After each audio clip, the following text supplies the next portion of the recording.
ಓಂ ಶ್ರೀ ಗುರು ರಾಘವೇಂದ್ರಾಯ ನಮಃ.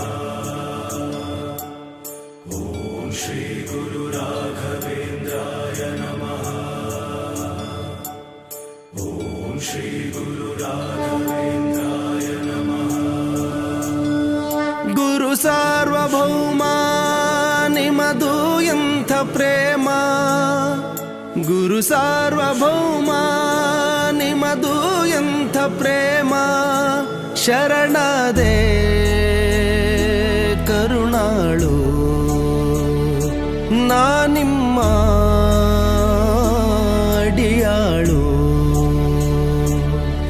ಬಿಸಿಲಲ್ಲಿ ಬೆಂದ ಬದುಕಿಗೀಗ ರಾಯರೇ ನೆರಳು.